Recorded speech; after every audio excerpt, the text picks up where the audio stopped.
Balik lagi sama gue Jonathan Nada. Hari ini gue mau ngajak bagaimana maintenance atau ngebersihin semua kaca-kaca yang kayak gini. Yuk kita lihat seberapa berkeraknya dia kan. Ya kayak kita piara ikan, piara apa-apa, pasti banyak kerak-kerak kayak gini nih. Ini seperti ini nih. Jadi sebagai view ke dalamnya kan jadi merasa kayak nggak jernih, terganggu, apalagi sampai kayak gini. Nih yang di sini bisa dikasih lihat. Sampai kayak lumutan begini kan, jadi clarity ke dalam itu nggak clear lah. Nah, sekarang kita lihat bagaimana cara bersihinnya. Kita mulai dari yang atas ini.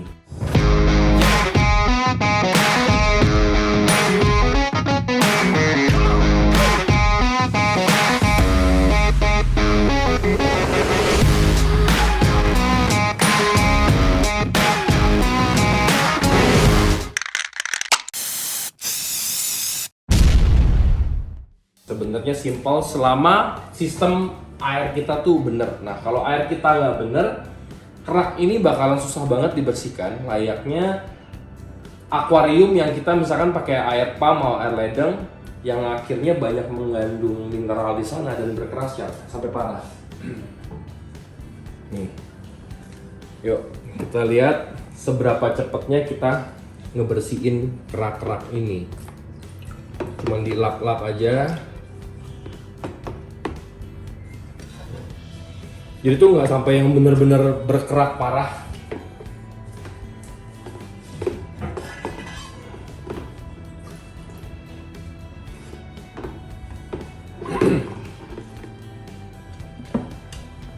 Nah ini jangan pecah sampai kayak gini, hati-hati pecah.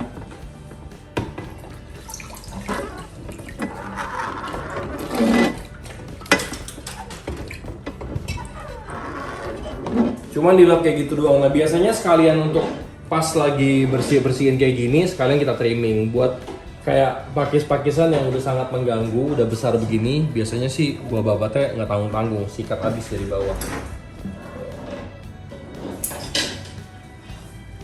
Jadi lapang lagi.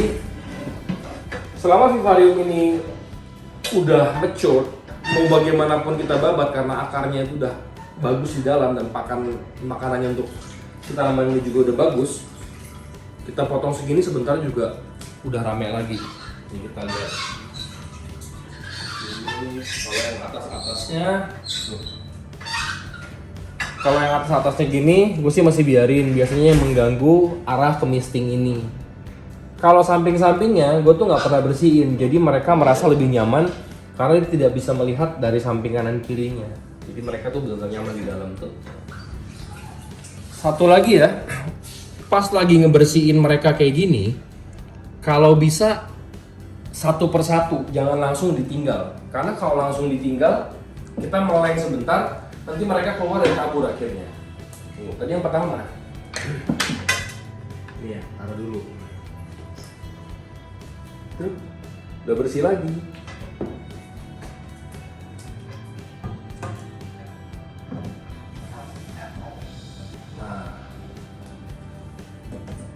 Ini kalau yang custom vivarium punya kelemahan ya, dari segi presisinya mungkin kurang presisi, jadi harus hati-hati. Kayak kemarin kita lagi bersih-bersihin yang salah satu dari ini jatuh dan pecah. Enaknya kalau yang jadi dengan merek-merek yang udah ada itu, mereka tuh fix kunciannya juga. Mesinnya tinggal dibuka, kayak buka pintu tinggal dilap.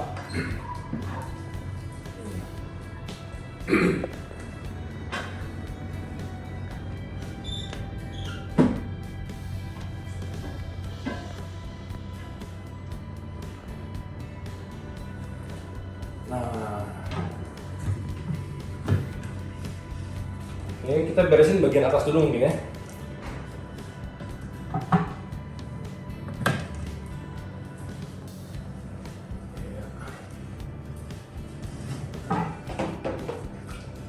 Parah kan, sampai sebutek ini. Dan ini kan kamera roll terus, jadi seberapa gampang dan seberapa cepatnya sih beresin. Nih, sini. Misalkan kayak gini, ini kan udah lebat banget dan akhirnya kalau kita lihat di bagian sini akan menghalangi misting untuk ke dalamnya. Ini bisa kita potong. Ada lampu juga ya. Tuh, lampu juga nggak tembus ke bawah. Nah ini bisa kita potong-potongin, jangan ragu-ragu, potong aja. Selama si vivarium kita sendiri ini sudah mature.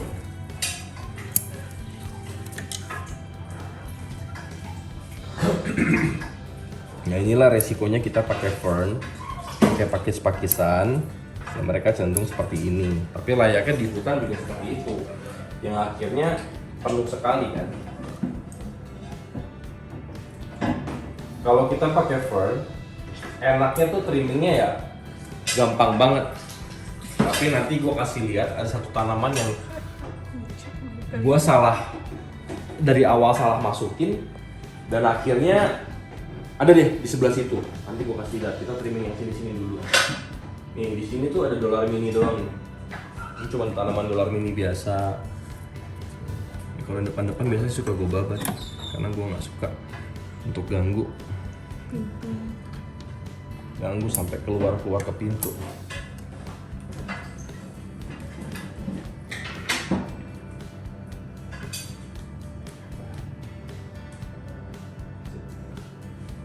Tuh, yang barusan kotor banget udah kayak gini.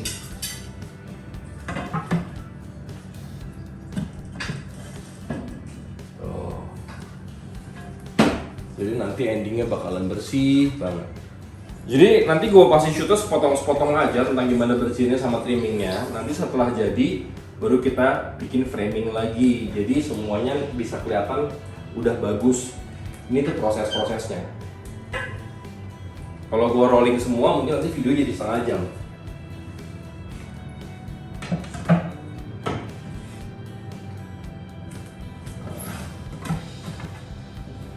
Nah, ini yang dua udah bersih tuh.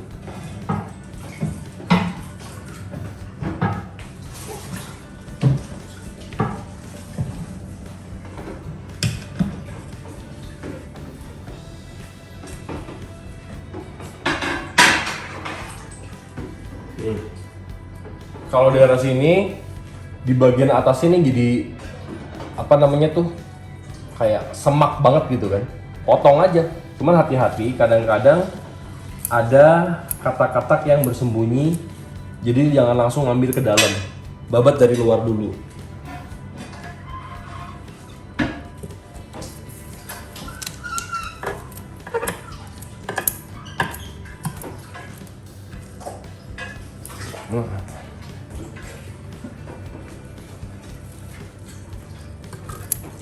Di sini rumahnya Azureus.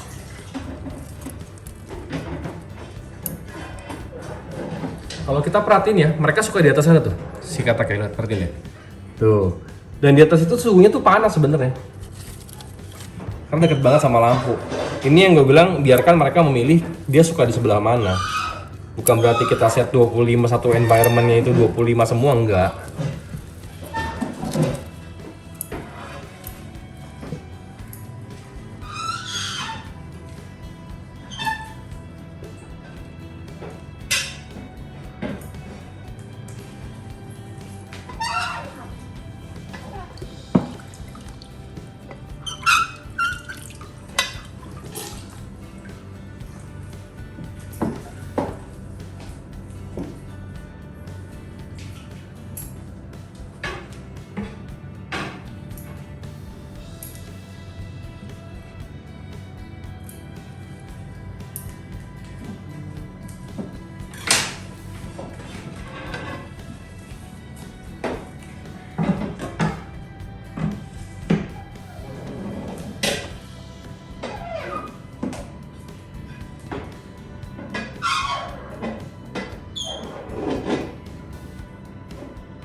Oke, gue lanjutin dulu, nanti kita lihat bagaimana hasilnya.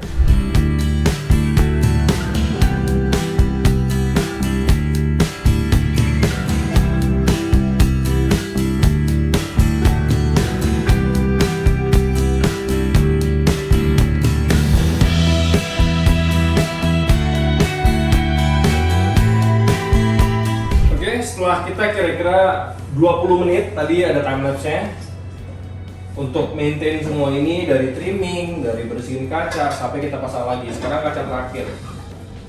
Ya, berantakan dikit, itu hal yang wajar lah ya, namanya juga maintenance day. Dan ini, satu tong sampah ini penuh dengan hasil trimming. Jadi, segala macam lah, dari fern, dari yang udah overload pasti buat trim. Nah, sekarang kita ke pemasangan kaca terakhir.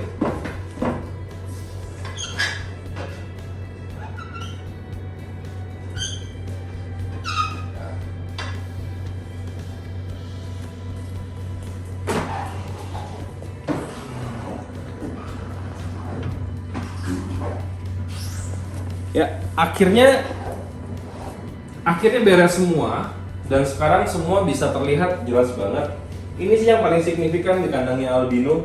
Tadinya sampai nggak kelihatan mereka kan, nah sekarang bisa kelihatan albinonya syuting dari luar. Jadi bagus lagi tuh, bisa kelihatan jelas banget.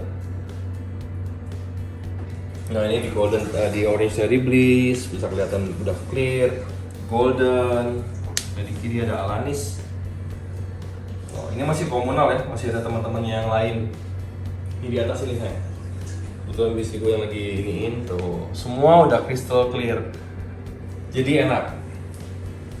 Oh ya, tadi gue mau ngasih tahu ada beberapa tanaman yang gue nggak rekomen kalau kita sembarangan beli, dan hasilnya akan jadi masif dan akan jadi kayak ngebala, atau bahasa gampangnya apa yang ngebala ya, kayak alang-alang nggak jelas lah, jadi jelek gitu. Ini tanamannya, sini. Gue kebetulan nggak tahu karena dulu waktu gue bikin Indonesia, gue tuh knowledge tentang tanaman tuh nggak banyak. Nih, yang kayak payung-payung gini nih. Kalau dilihat tuh memang bagus ya kalau lagi tumbuh-tumbuh, cuman dia pertumbuhannya terlalu cepat. Jadi kalau gue babat semuanya. Nah, ngomongin tentang tanaman, di dalam vivarium itu ada tanaman yang slow growth, ada juga yang fast growth. Kalau gue lebih suka ke tanaman yang slow growth, jadi perkembangan dia tuh pelan. Jadi secara segi maintenance, kita tuh nggak usah yang tiap minggu, tiap apa, motong-motongin, itu jauh lebih ribet. Jadi mendingan ya udah, gue pakai tanaman yang cenderung pertumbuhannya lambat. Jadi secara maintenance kita juga nggak dibebani terlalu besar. Nah, untuk maintain di sini kira-kira ada berapa tanaman ya? Ada 24 vivarium lah kira-kira satu wall ini. 24 vivarium. Untuk maintenance 2 bulan sekali kita cuma menyita waktu kira-kira 20 menit.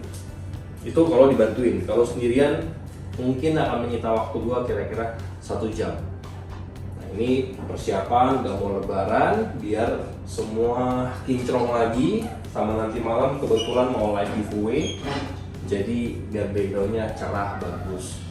Gua terus terang bukan orang yang tipe yang tiap minggu ngelapin. Kalau ini showroom mungkin akan seperti itu, tapi karena ini gue pakai tempat ini buat breeding facility, jadi secara estetikanya nggak terlalu diperhatikan, tapi lebih ke fungsinya. Tuh, bisa kelihatan nggak dari sebelah sana framingnya? Kinclong.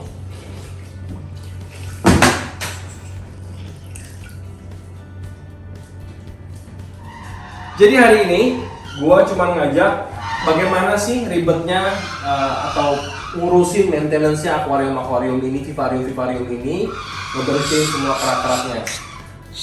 Yang paling penting, kunci dari bagaimana bisa ngebuat semua ini gampang dibersihin, seperti di video sebelumnya gue udah bilang masalah di airnya. Nah, air udah benar, tapi kenapa dia masih berkerak? Oke, analogi yang gue kasih paling gampang seperti ini. Kenapa suka ada kerak-kerak putih di sana dari airnya? Bukan. Ini gue kasih contoh. Vivarium yang gue kosongin, dia tidak berkerak. Tadi di timelapse bisa lihat, ini nggak gue bersih nih, karena gue kosongin. Jadi, apa yang menyebabkan kaca-kaca ini berkerak adalah dari lalat buah yang kita dusting. Dia tuh mengandung kalsiumnya. Setelah dia merambat-merambat, meninggalkan jejak debu-debu kecil dari kalsium itu. Itulah yang menyebabkan mereka berkerak. Gitu. Jadi semoga sharing hari ini bermanfaat dan bisa menghibur. Sampai jumpa lagi, jangan lupa like, subscribe, dan komen di bawah. Bye bye.